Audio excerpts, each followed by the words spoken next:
I got my first Pap smear today. I've heard it hurts really bad, I've heard it feels like nothing, and I'm here to give you the truth. It is very uncomfortable, and it feels like a man that has never been down there, and like he doesn't know where to go.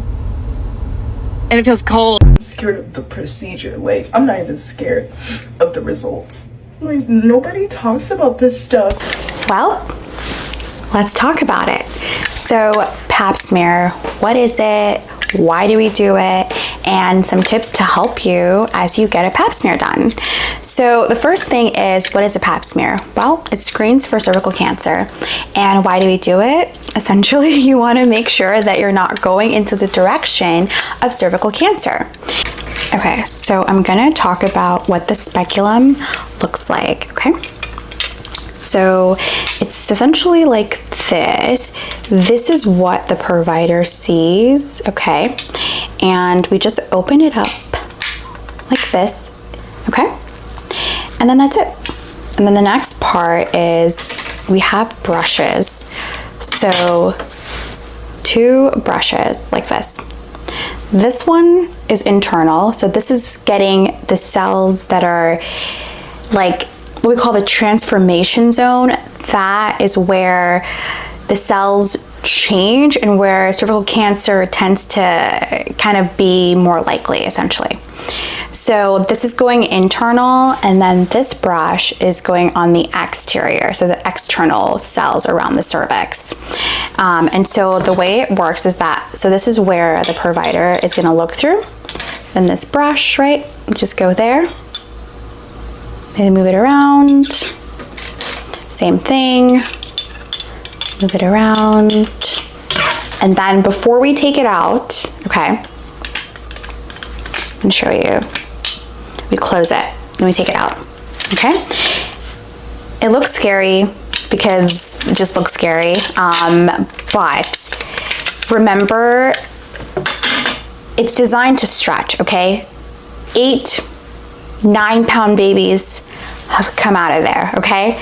This thing, your body's like, okay, it'll basically, it's going to stretch and it's going to open. And if you do the techniques that I'm gonna talk about, it's gonna be so helpful, and it's gonna help ease the process, and then it's gonna be amazing. So I'm gonna talk about that next, okay? Want to go in thinking that it's going to hurt, then when it doesn't hurt, you'll feel a lot better. So you want to prepare, as in take ibuprofen, take naproxen, just take any form of like NSAIDs that will help with any cramping, because you will likely experience some cramping, especially if it's your first time getting a Pap smear done.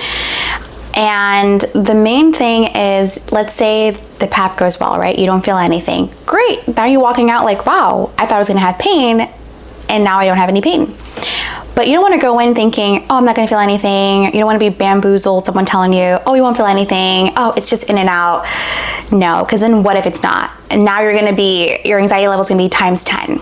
So you really wanna pay attention to just knowing that you might have some discomfort, and then be ready to tackle that. So basically, you just know what you're walking into.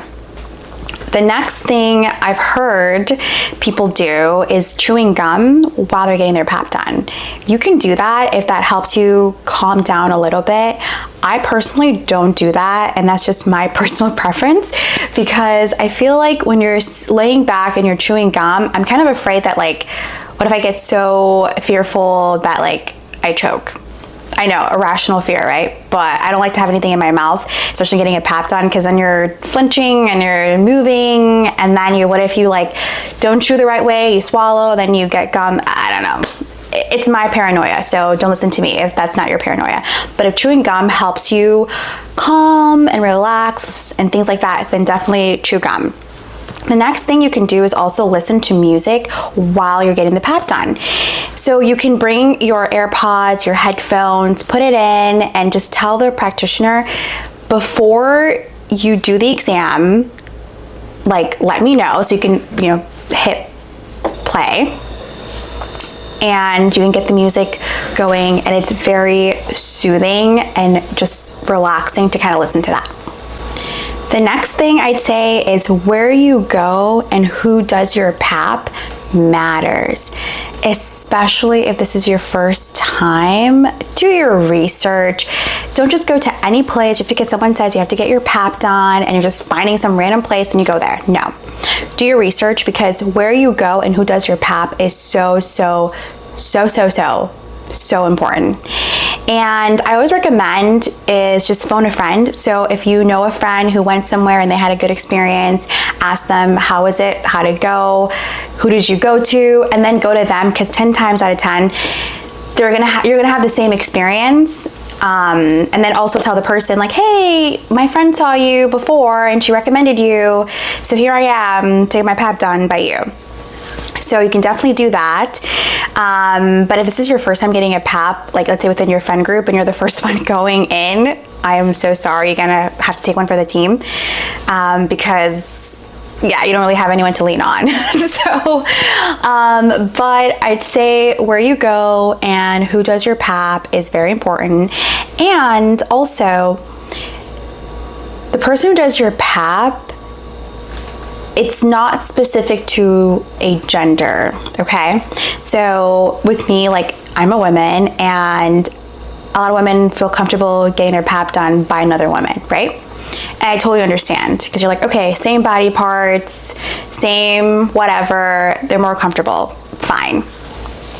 But I just say that there's great male providers who will give you such great comfort when you get your Pap done, who are thorough, who are great, and then there's some who are not. And then same thing with female. There's great female providers who will be very comfortable and help you throughout your Pap smear, and then there's some who are not. So I don't want you to be biased thinking that, oh, because I'm a woman, I have to go see a woman for my Pap smear. You don't really have to. Again, do your research to know who's great, but I don't want you to be biased, because there are great male providers who will give you great, comfortable Pap experience. So just want to put that out there, because experience knows no gender. Like, there's good ones and there's bad ones. So just do your research. I wrote some stuff down as well, so I'm gonna go over that. Let's see. Oh yeah, some places will not do your Pap smear if you're on your period. Just a heads up. So if you're currently on your cycle, or you know your period's coming soon and you know you're a heavy bleeder, a lot of places will not do the Pap smear. So it's better that you ask them. That way you don't show up to the appointment and you're on your period and then they say they can't do the Pap. Then it's a waste of time. Some places will do it when you're on your period. Some people will do it if it's like towards the end of your cycle where it's not that heavy, it's barely anything there, or if it's just coming and it's not really as heavy, some people will do it. But it's better just to check the place if they have a strict rule on that.